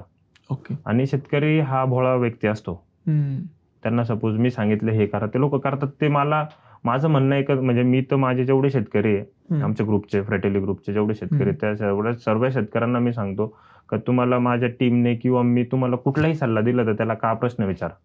मी जर सांगितलं तुम्हाला की तुम्ही 7 पानांवरती सबकेन करा, तर तुम्ही ॲग्रोनॉमिस्टने जर तुम्हाला 7 पानांवर सबकेन करायला तुम्ही त्याला विचारा तू 7च पानांवरती का सांगितलं. तुम्हाला जीए जर एवढा द्यायला लावलाय पीपीएम, तुम्हाला एवढाच का द्यायला लावला, हा का प्रश्न असला पाहिजे प्रत्येक ठिकाणी कन्सल्टन्सी येते. हो. आणि तो प्रश्न जिथं विचारते नाही तिथं लोक ब्लाइंडली फॉलो करतात आणि ती सगळ्यात जास्त चुकीचं आहे. शिकतच नाहीत ना, तिथे शिकतच नाही, क्युरिओसिटी राहतच नाही. हो. म्हणजे आमचं म्हणजे आता अनुदानाचा आमचा जो काही एम आहे का फार्मरला सेल्फ म्हणजे डिपेंडंट नाही ठेवायचं. फार्मरला आपण जर 1 वर्षभर जात राहिलो, 2 वर्ष गेलो, तर त्या फार्मरने 3ऱ्या वर्षी आम्हाला सांगितलं पाहिजे का आता तुम्ही नाही आले तरी चालेल, आम्ही आता शिकलोय. कारण आमच्या याच्यामधनं इंटेन्शनच लोकांना शिकवायचंय. बरोबर. म्हणजे आम्ही 1 फार्मरचे 2 पण प्लॉट नाही घेते का, कारण की आम्ही त्याचे जर 2 प्लॉट घेतले तर एक नवीन फार्मर आम्ही मिस करतो या इंटेन्शनने. तर फार्मरला शिकवणं हा आमचा प्राईम मोटो आहे. तर त्याच्यामध्ये पाणी कसं द्यायचं, किती द्यायचं हे फार्मरला एकदा कळलं का त्याच्यावरती परत प्रश्न नको. बरोबर. खतं कसे द्यायचे पेटीवर रिपोर्ट्स काढून त्याच्या आधारे आपल्याला जे काही रेशो आहे आपला त्याच्यानुसार द्यायचे, त्याच्यावरती परत प्रश्न नको. ती गोष्ट एकदा फार्मर शिकला का तो लाईफ टाइम साठी तो शिकत गेला पाहिजे. काम सॉर्टेड झालं. हा, काम सॉर्टेड झालं. ॲग्रोनॉमी आणि कन्सल्टन्सी जी आहे ही शेतीमध्ये गरजेची आहे का तेवढी? माझ्या मते खूप गरजेची आहे, पण ती ज्याला ॲग्रोनॉमी म्हणताय आणि ज्याला कन्सल्टन्सी म्हणताय ते ऍक्च्युअल ते असलं पाहिजे. म्हणजे मी म्हणायचं मी ॲग्रोनॉमिस्ट आहे आणि मी फार्मरला फक्त प्रोडक्टच सांगत फिरतोय तर त्याला ॲग्रोनॉमी नाही म्हणते. मी फार्मरला काय दिलं पाहिजे, बिंग अ ॲग्रोनॉमिस्ट, तर तुम्ही प्रॅक्टिसेस दिल्या पाहिजे फार्मरला. मग फार्मरला प्रॅक्टिसेस म्हणजे काय का आपल्या झाडावरती काडी किती असली पाहिजे, त्याला पाणी कधी द्यायचं, किती द्यायचं, खतं काय द्यायचे, बरोबर आहे. कोणतं कीड आलं तर आपल्याला कोणते स्प्रेज घ्यायचे, ते स्प्रे आपले रेसिड्यू मॅनेजमेंटच्या चौकटीच्या बाहेर पण नाही गेले पाहिजे. हे सगळं प्रॅक्टिस द्यायचे. लँड प्रिपरेशन कसं केलं पाहिजे, सॉइलनुसार ड्रिपर डिस्चार्ज काय असला पाहिजे, बरोबर आहे. या सगळ्या बेसिक गोष्टी आहे. या सगळ्या गोष्टी जर कोणी करत असेल म्हणजे जे आम्ही करतो त्याला मी ॲग्रोनॉमी म्हणतो. बाकीचे लोक जे ॲग्रोनॉमी अँड कन्सल्टन्सी करतात त्याला मी ॲग्रोनॉमी अँड कन्सल्टन्सी म्हणतच नाही, कारण ते सगळे प्रोडक्ट बेस्ड आहे आणि ते शेतकऱ्यांना काय सांगतात ते प्रोडक्ट सांगतात. म्हणजे काही बोटावर मोजणे इतके लोक असतील, सगळेच लोक तसे असं मला म्हणायचं नाही, पण काही बोटावर मोजणे इतके लोक आहे का जे लोक प्रॅक्टिसेस सांगतात. बट जे काही जास्तीत जास्त लोक मी बघतो ते लोक प्रोडक्टच सांगतात, कारण प्रॅक्टिसेस जर त्यांनाच माहित नाही तर ते सांगतील कुठून. काचं उत्तर मागितलं का काही उत्तर नाही त्याच्याकडे. आणि माझं म्हणणं आहे की शेतकऱ्यांनी तुमच्या सल्लागाराला प्रतिप्रश्न करा. कुठलीही गोष्ट त्याने सांगितली असेल तर त्याला का विचारा, मी ही गोष्ट सांगतोय माझं तिच्यावरती, आणि खर्च पण कॅल्क्युलेट करायला पाहिजे. माझं म्हणणं आहे एखादी गोष्ट एखाद्या सल्लागाराने सांगितली म्हणजे मी तर जेव्हा सांगतो एखादी गोष्ट तर मी कॅल्क्युलेशन सांगतोय का मी सपोज मला 4 खतं सांगायचे तर माझं त्या पर इरिगेशनला त्या फार्मरचा किती खर्च होणार आहे, म्हणजे पुढचं मागचं गणित तुम्हाला माहित आहे का द्यायचं, कशासाठी द्यायचं. आणि ऍट द एंड तुम्हाला कमर्शियल पॉईंट ऑफ व्ह्यूने पण बघायचं की त्याचा खर्च फार जास्त तर नाही होणार आहे त्याने, हे पण तुम्हाला बघावं लागणार आहे. मग कन्सल्टन्सी हा नुसता मग असा धंदा झालाय का असं वाटतंय का? 100% धंदा झालेला आहे कन्सल्टन्सी. म्हणजे मला तुम्ही जर आज 5 चांगल्या ॲग्रोनॉमिस्टचे नावं घ्यायला लावले इंडियामध्ये मुश्किल तर नाहीये माझ्याकडे, इव्हन तुमच्याकडे सुद्धा नाही. सस्टेनेबल आणि प्रॅक्टिस शिकवणारे 5 ॲग्रोनॉमिस्टचे मला नाव सांगा, नाही सांगता येणार तुम्हाला. त्याचं कारण हे की ते नॉलेज ॲग्रोनॉमिस्टलाच नाही. पहिली गोष्ट ॲग्रोनॉमिस्ट कोणाला म्हणायचं हाच मोठा प्रश्न आहे. सांगा ना. नाही मी तुम्हाला सांगितलं ना एक्झॅक्टली त्याला काचं उत्तर पाहिजे त्याकडे. हा, त्याच्याकडे काचं उत्तर पाहिजे. तुम्ही ज्या काही गोष्टी सांगताय त्या काचं उत्तर पाहिजे त्याच्याकडे. बरोबर. त्यांनी प्रॅक्टिसेस शिकवल्या पाहिजे. परदेशाचं मी रेफरन्स का देतोय, कोणी त्याला म्हणेल का परदेशात हे चालू आहे म्हणून तू हे सांगतो, असं नाही. परदेशामध्ये सपोज एंटोमॉलॉजिस्ट आहे ना, तो सेपरेट आहे. जो कोणी एंटोमॉलॉजिस्ट आहे, जो कीटकांवरती म्हणजे माझ्या बागेवरती सपोज कीटकांचा अटॅक आहे तर त्याच्यासाठी मी जो सल्ला घेतला पाहिजे ना ते देण्यासाठी एक सेपरेट माणूस असतो. ओके. इरिगेशन सांगणार एक सेपरेट माणूस असतो, फर्टिगेशन सांगणार एक सेपरेट माणूस असतो. एवढं सॉर्टेड आहे तिकडं. आपल्या इथे एकच माणूस सगळे कामं करतो. हो, बेसलला हे टाका, स्प्रेला हे टाका, हा रोगाला तर एक जो आहे ना कन्सल्टंट तो सगळं सांगतो डायरेक्ट. आणि माझ्या मते ती गोष्ट चुकीची, तो टेक्निकली साऊंडच नसतो. आणि ह्या कन्सल्टंटमुळे काय झालं की प्रोडक्टचा सुळसुळाट लय झालाय, आणि त्या प्रोडक्टच्या सुळसुळाटमुळे जिथं 20,000 रुपये खर्च होणार होता तिथं 60-70 हजार रुपयाचा खर्च झालाय. आता तुम्ही जर हा विषय जर काढणार असाल तर ॲग्रिकल्चर मधली ही खूप मोठी डार्क साईड आहे. त्याचं कारण असं मी तुम्हाला सांगतो का प्रोडक्ट ओरिएंटेड कन्सल्टन्सी ही इतक्या प्रमाणात वाढलेली आहे का तर ह्या कंपन्यांमार्फत खूप आमिष दाखवले जातात लोकांना आणि अशा आमिषांना असेच लोक बळी पडतात ज्यांचं व्हिजन आणि मिशन नसतं. मी जर बिंग ॲग्रोनॉमिस्ट किंवा फ्रेटिली ग्रुपने ॲग्रोनॉमी चालू केली याला खूप कारण होते. आम्ही ॲग्रोनॉमी चालू करण्यासाठी कदापि इंडस्ट्रीमध्ये आलेलो नाही, पण खूप सारे आमिष ह्या लोकांकडनं दाखवले जातात. मग त्याच्यामध्ये फॉरेन ट्रिप्स असेल, त्याच्यामध्ये बऱ्याच गोष्टी आल्या, आपल्याला त्याच्यामध्ये जायचं नाही.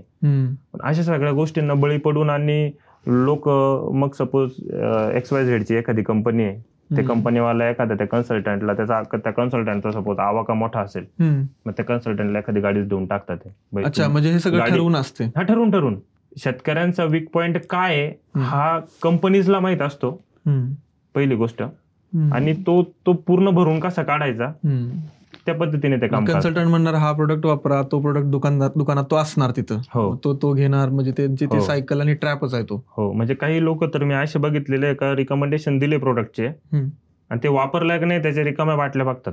म्हणजे टार्गेट झाले, टार्गेट म्हणजे फार्मरला रिकमेंडेशन दिले, ते वापरलं का नाही तो नेक्स्ट व्हिजिटला येतात नाही त्याच्या रिकाम्या बाटल्या बघतो.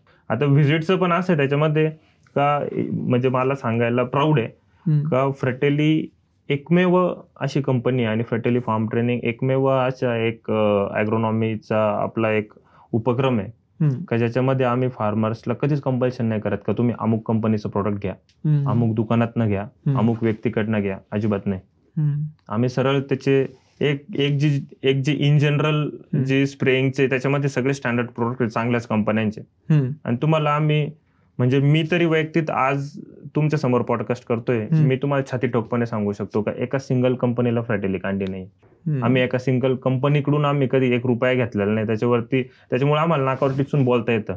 तुम्ही बघा इतर लोक, तुम्ही हा विषय छेडून बघा, कोणीच त्याच्यावरती बोलणार नाही, बोलतच नाहीत. मी भरपूर वेळा माझं असं बोलणं झालं की, आणि ह्या सगळ्या गोष्टींमध्ये लॉस काय मी तुम्हाला सांगतो. याच्यामध्ये शेतकऱ्यांना विनाकारण शेतकऱ्यांचे खर्च वाढतंय.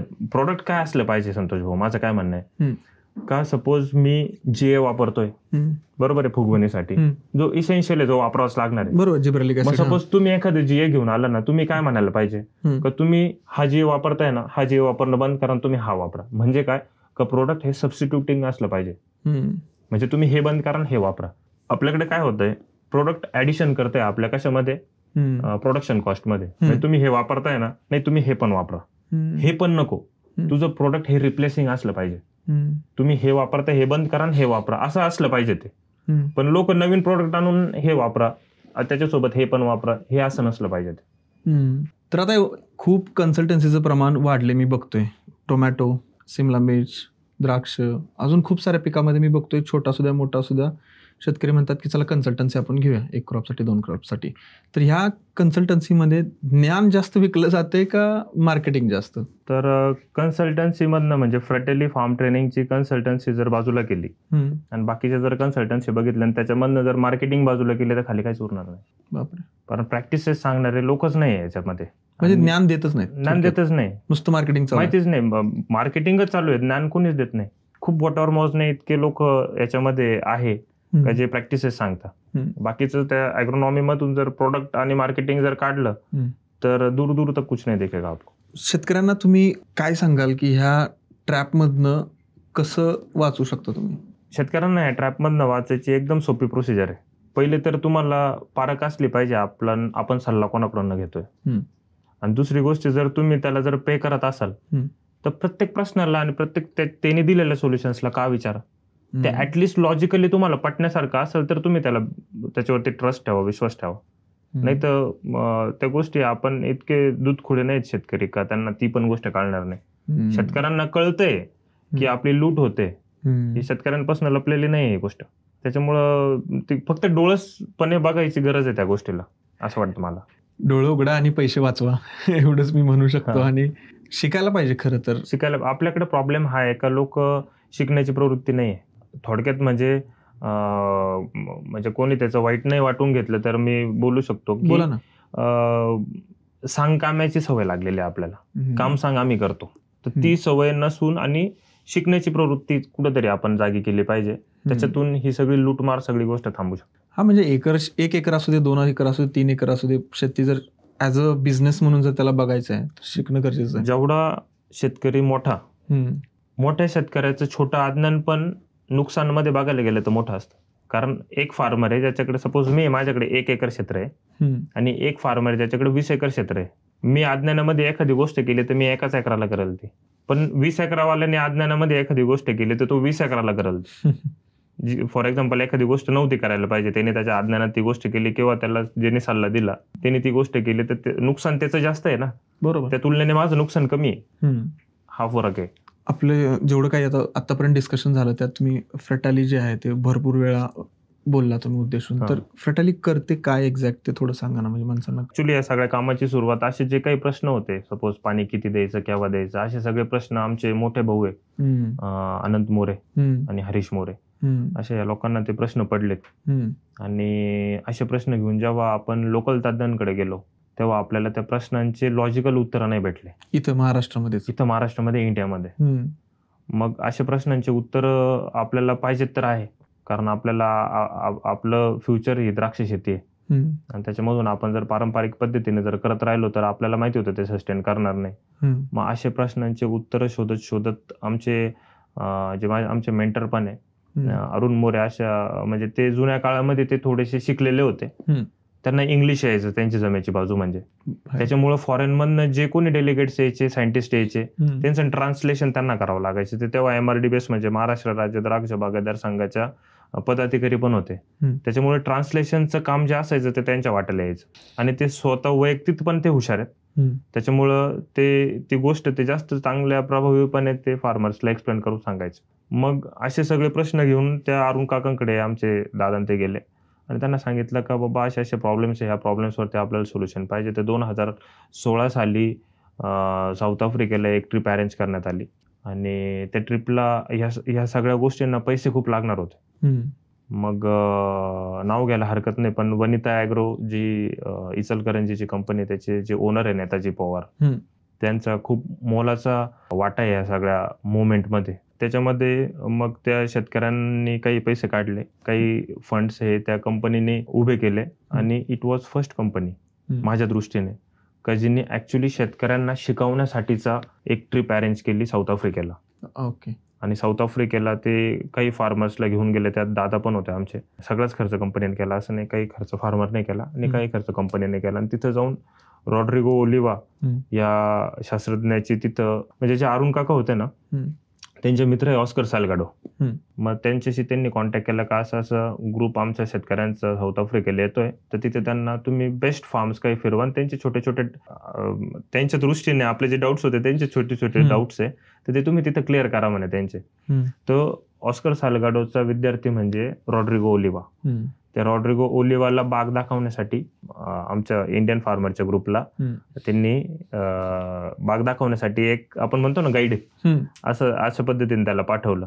आणि जेव्हा यांनी हे जे काही प्रश्न होते यांना इकडे पडलेले छोटे छोटे प्रश्न होते पण त्यांचे उत्तर इंडियात भेटत नव्हते. मग असे प्रश्न जेव्हा त्याला विचारले तर त्यांनी त्यांचे बेसिक्स आणि फंडामेंटल्स होते त्याच्यावरच काम करतात. त्यांनी असे चालतीवर त्याचे उत्तर दिले. ते हे लोक शॉक होऊन गेले का अरे आपण याला एवढं शोधत होतो, आपण अशा प्रश्नांचे उत्तर देणारा हा तर इझी सांगतोय. आणि ते सगळ्यात इम्पॉर्टंट म्हणजे ते पटण्यासारखे होते. मग तिथं ठरवण्यात आलं दादांकडून आणि ग्रुपकडून का काही झालं तर ह्या माणसाला आपल्याला इंडियामध्ये आणायचं. मग यांची ट्रिप वगैरे कंप्लीट झाली, हे परत रिटर्न इंडियामध्ये आले आणि यांनी पुन्हा काकांकडे हट्ट धरला की आपल्याला तो जो गाईड रूपामध्ये होता तिथं तो ऍक्च्युली सायंटिस्ट आहे पण ऑस्करचा स्टुडंट असल्यामुळं तो ॲज अ गाईड म्हणून आपल्याला फिरवत होता. तर मग त्याला आपल्याला इंडियामध्ये आणायचं. मग त्याच्यासाठीचा खर्च मोठा होता थोडा. मग साधारणतः जेव्हा पहिले तर तो रेडीच नव्हता यायला. मग जेव्हा ठरवण्यात आलं की बाबा आणायचंच आहे तर मग त्याचा एक भाव ठरला. मग सपोज ते आता आकडे सांगण्यात मला माहित नाही किती योग्य आहे पण मग 1 कोटी रुपये द्यायचे त्याला ठरले वर्षाचे आणि त्याच्यामध्ये काही व्हिजिट्स त्याच्या अरेंज करायचे ठरले इंडियामध्ये. तर मग आता 1 कोटी रुपये शिकण्यासाठी शेतकऱ्यांनी काढणं हे सुद्धा पहिल्यांदाच द्राक्ष शेतीतच झालेलं आहे. मग त्याच्यातले 60 शेतकऱ्यांचा ग्रुप केला. त्या सगळ्या शेतकऱ्यांचा आम्ही मागच्या वर्षी फ्रेटेली तर्फे आम्ही सत्कारही केला कारण त्या गोष्टीला 10 वर्ष पूर्ण झाले होते. बापरे, खूप मोठा टाइम जवळपास होईल. मग त्या सगळ्या शेतकऱ्यांनी आणि प्रोग्रेसिव्ह शेतकरी होते ते, कारण त्यांनी तेव्हा शिकण्यासाठी 1-1 लाख रुपये खर्चले. खूप असे मोठी 60 गोष्ट आहे. शेतकऱ्यांनी 1-1 लाख रुपये करून 60 लाख रुपये जमा केले आम्ही.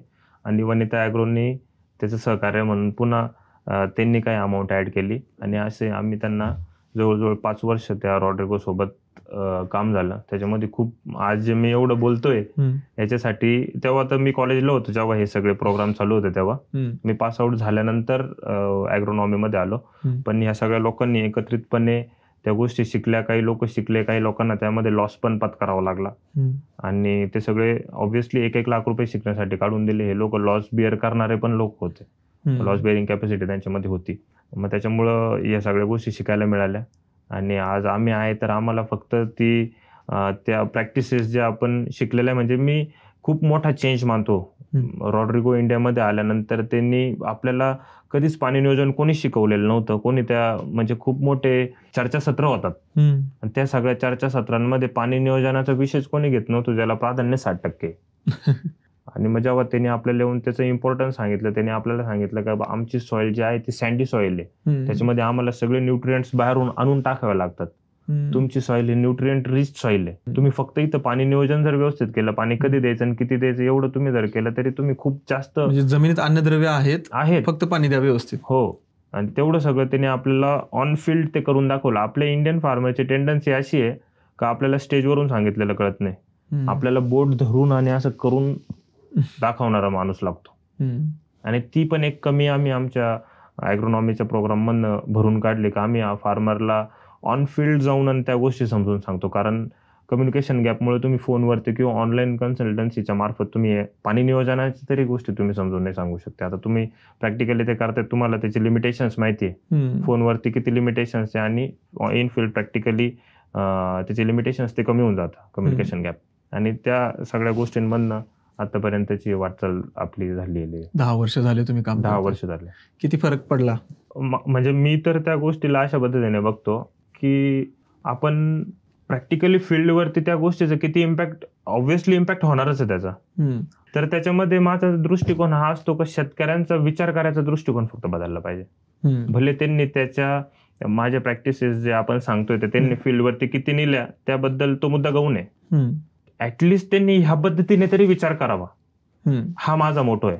म्हणजे जे काही सोशल मीडियावर मी थोडंफार इन्फ्लुएन्स जे काही करतो मी फार्मर्सला, त्याच्यामध्ये त्यांनी विचारसरणी त्यांची या पद्धतीने बदलली, माझ्यासाठी तेच अचिव्हमेंट आहे. नाही, भारी आहे. तुम्ही सोशल मीडियावरती जे काम करताय खरंच चांगलं आहे. म्हणजे छोटे छोटे व्हिडिओ जे इंस्टाग्रामवरती टाकतात त्यातूनच मला तुमचं काम कळालं खरं तर. तुमचं फ्रॅटालीचं जे काम आहे किंवा मी तुमच्याशी कनेक्ट झालो किंवा मी द्राक्ष बाग लावल्यानंतर मला जे नुकसान झालं मी आता सुधारायला लागलोय सगळ्या गोष्टी, तर हे एक सोशल मीडियाच्या मुळे कनेक्शनमुळे झालं. पण हे जे करताय तुमचं खूप इम्पॅक्टफुल आहे. लेकिन दुसरी साईड अशी पण आहे की सोशल मीडियावरती खूप सारे क्रिएटर आहेत जे प्रोडक्ट दाखवतात किंवा खूप सारे स्प्रे करताना दाखवतात, फंजिसाइड स्प्रे करताना दाखवतात. तर ते योग्य आहे की अयोग्य आहे?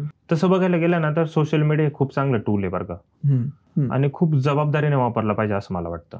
म्हणजे आपण एखादं कंटेंट शूट करतोय आणि ते आपण अपलोड करतोय रीलच्या मार्फत, आपण ते घरात एकट्यात बसून करत असतो ते, पण हे कंटेंट अपलोड झाल्यानंतर त्याचा कोणावरती काय इम्पॅक्ट पडू शकतो ह्या गोष्टीचं गांभीर्य आणि खूप रिस्पॉन्सिबिलिटीने या गोष्टी केल्या पाहिजे.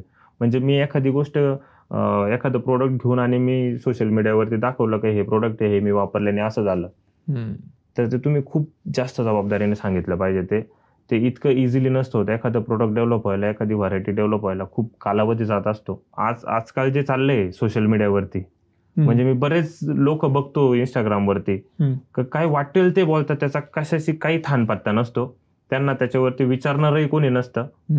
कमेंट्स करणारे पण लोक असतात का, हा का तुम्ही ते प्रोडक्ट वापरला, आम्ही पण वापरतो. आणि त्याचा साईड इफेक्ट समाजावरती पण होतोय ना. ऑब्व्हियसली समाजावरती होतो. लोक, म्हणजे माझं म्हणणं आहे का, सपोज तुम्हाला दिल्लीला जायचंय, तर तुम्हाला जो रस्ता आहे दिल्लीला जाणारा, बरोबर आहे, त्या रस्त्याने तर तुम्हाला जावं लागेल. बरोबर. तुम्ही जर दिल्लीला जायचे आणि तुम्ही मुंबईच्या साईडला निघाले तर तुम्ही दिल्लीला कधीच पोहोचणार नाही. समाजावरती मी अशा ह्यानं म्हणतोय की मला बरेचदा भेटल्यावर बोलतात ना की तुम्ही द्राक्षाला लय स्प्रे करताय किंवा पिकांना लय स्प्रे करताय, खायच्या लायकीचं राहिले की नाही ते, असं पण विचारतात माणसं. आता तो गैरसमज आहे. मागं एक दिवस तुम्हीच त्याचं कंटेंट क्रिएट केलेलं होतं, ते खूप आवडलं मला, का तुम्ही एक तो त्याच्यावरचं जे लस्टर असतं त्याच्यावरती तुम्ही ते थोडंसं क्लॅरिटी आणली होती त्याच्यामध्ये. तर ते थोडंसं मी त्याच्यामुळेच म्हटलं का हे रिस्पॉन्सिबली वापरलं पाहिजे सोशल मीडिया हे टूल. का तुम्ही बागेत स्प्रेइंग करताय, ठीक आहे, तुम्हाला दिसायला ते छान दिसतंय, पण जो कंझ्युमर आहे त्याला माहितीच नाही का अशा पद्धतीने स्प्रेइंग केलं जातं. आता बिंग अ फार्मर आपल्याला माहिती का आपण किती काळजी घेतोय त्याची, बरोबर, का त्याचं रेसिड्यू संपल्यानंतरच ते तुमच्या ताटामध्ये येणार आहे, खाण्यायोग्य करूनच देतोय, खाण्यायोग्य करून आम्ही तुम्हाला ते देणार आहे. ही समज प्रत्येक कंझ्युमरला नाही असते ना. शहरात राहणारे लोक कशाला, शहरात राहणाऱ्या लोकांना काय माहिती, शहरात राहणाऱ्या लोकांना असं वाटतं की ग्रेप्स रेडी त्याच्यावरती स्प्रे करून आपल्याला आणून टाकतंय, मग ते धुणंच का. म्हणजे मी तर गॅरंटीने सांगू शकतो का फ्रॅटेली फ्रुट्स फार्मर प्रोड्युसर कंपनी किंवा फ्रॅटेली फार्म ट्रेनिंगच्या अंतर्गत जे शेतकरी ग्रो करतात द्राक्ष, त्या लोकांचे द्राक्ष तुम्ही न धुता खाल्ले तरी काही प्रॉब्लेम नाही. म्हणजे माझ्या घरातले द्राक्ष तर आमच्या घरातले लहान मुलं पण खातात, आम्ही पण खातो. तर त्याच्यामध्ये बिना वॉश करून जरी खाल्ले तुम्ही, तसे तर वॉशच करून खाल्ले पाहिजे, पण बिना वॉश जरी करून खाल्ले तरी ते 100% सेफ आहे. तेवढ्या काळजीने तुम्ही तयार केलं. हा, बिकॉज आपण हे बघा, आपण फार्मर मी म्हणतो नंतर आहे, पहिले आपण एक कुक आहे. बरोबर, फॉर एक्झाम्पल आचार्य शेफ आहे आपण एक. आपण ती जेवढा शेफ बनवताना काळजी घेतो तेवढी ऑब्व्हियसली आपण ऑन फील्ड घेतोय ती. त्याच्यामुळे त्याच्यावरती डाऊटचं काही कारणच नाही. बरोबर आहे. गेले तुम्ही 4-5 वर्ष झालं ॲग्रोनॉमिस्ट आहात, कन्सल्टिंगचं काम तुम्ही करताय, फार्मवर जाताय, शेतामध्ये वेगवेगळ्या फिरताय, तर याचं स्ट्रक्चर कसं पाहिजे स्ट्रक्चर, जेणेकरून शेतकऱ्याला समजेल आणि तो अप्लाय करेल आणि त्याला त्याचा फायदा होईल.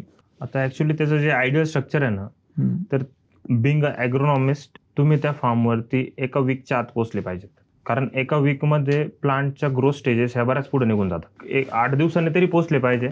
पण आता आमचा जो काही आवाका आहे तो आम्हाला खूप लांबचे डिस्टन्स कव्हर करावं लागतं. त्यामुळे आम्ही साधारणतः 13व्या ते 14व्या दिवशी आम्ही फार्मवरती पोहोचतो. त्या दरम्यान फार्मरला जर काही डाऊट असेल तर 13-14व्या दिवसामध्ये तर फार्मर स्पेसिफिक रिस्पेक्टिव्ह ॲग्रोनॉमिस्टला कॉल करून डाऊट क्लिअर करतात. ठीक आहे. आणि जेव्हा ॲग्रोनॉमिस्ट फार्मवरती जातो तेव्हा तो पहिले बघतो तिथं दोन्ही त्या बागेमध्ये खड्डा केलेला असतो. तिथं सगळ्यात महत्वाचं जे काम आहे ते असतं पाणी नियोजन. ते पाणीचं तो बघतो, पाण्यावरती बाग आलेली आहे का, तानात गेली असेल तर किती तानात गेलेली, ठीक आहे.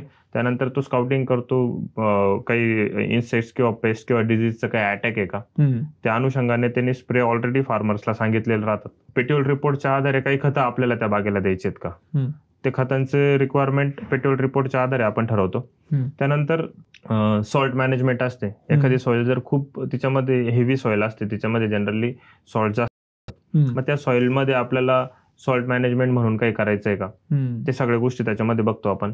त्यानंतर द्राक्ष बाग जर असेल स्पेसिफिक तर त्याच्यावरती काडी व्यवस्थापन आपण बघतो की काडी सगळ्या झाडांवरती मोजून ठेवली का, सगळे झाडाचे सगळे पानं सूर्यप्रकाशामध्ये आहे का, असे सगळे मायक्रो स्काउटिंग आपण त्या ठिकाणी करतो. एवढं बघतो ॲग्रोनॉमिस्ट, एवढं बघायला पाहिजे, याच्यापेक्षा जास्त बघतो ऍक्च्युली. मग ती जर व्हरायटी स्पेसिफिक असेल, सपोज काही पेटेंटेड व्हरायटीज त्यांना काही केमिकल्स चालते नाही, ते आपण तिथे ती काळजी घेतो की हे केमिकल्स आपल्याला तिथे स्प्रे नाही करायचे, ज्या व्हरायट्यांना चालतात तिथे ते स्प्रे करायचे. आता थोडंसं ते अजून आम्ही ते स्ट्रक्चराइज केलेलं आहे का, स्प्रेज कोणते चालणार आहे कोणते नाही चालणार आहे अशा पद्धतीने.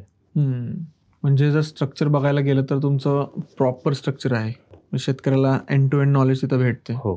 मग शेतकरी आता एवढ्या दिवसाला तुम्ही काम करता, रिपीट जाता, तर सॅटिस्फाईड आहेत का तेवढे की आम्हाला रिझल्ट मिळतात? मला सॅटिस्फाईड असतात शेतकरी, पण शेतकऱ्यांचा एक प्रॉब्लेम आहे का ते कन्सिस्टंट नसतात. फार्मर ती कन्सिस्टन्सी ठेवत नाही. मग एखाद्या वर्षी खूप जोशमध्ये तो काम करतो, त्याला इफेक्ट पण चांगले येतात, आणि त्याच्यानंतर परत तो त्याचा जो मोसम आहे तो कुठेतरी कमी होताना दिसतो, आणि त्याचा अल्टिमेट इम्पॅक्ट आपल्याला त्याच्या यील्ड आणि प्रोडक्टिव्हिटीवरती दिसतो. म्हणजे ॲग्रोनॉमीचा मेन फायदा असा होतो की शेतकऱ्याला लेटेस्ट नॉलेज भेटते.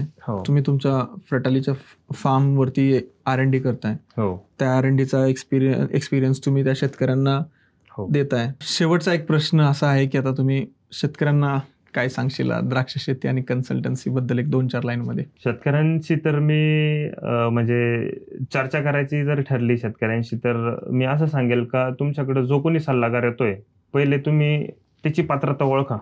शेतकरी आपण म्हणतो भोळा आहे, पण तुम्ही इतके भोळे पण ना करावं का कोणी पण येईल आणि तुम्हाला तो गिऱ्हाईक बनून जाईल. जेव्हा कधी तुम्ही म्हणताय का मला ह्या प्रोडक्टचा फायदा झाला, तर तुम्ही तुमच्या त्या 1 एकराच्या प्लॉटमध्ये त्या प्रोडक्टची 2 लाईनला तुम्ही ट्रायल घेतली पाहिजे, आणि हा सूर्य आणि हा चंद्र आणि याच्यावरती कंटेंट क्रिएशन झालं पाहिजे. आजकाल जे पण लोकल आज एक इन्फ्लुएन्सर्स खूप वाढले, बरोबर, तर त्यांनी सुद्धा ह्या पद्धतीने करायला पाहिजे का एका क्षेत्रामध्ये तुम्ही भले ग्रुप ऑफ फार्मर्स तुम्ही एकत्र या, बरोबर, कंटेंट क्रिएट करायचं ना, हरकत नाही, कंटेंट क्रिएट करा.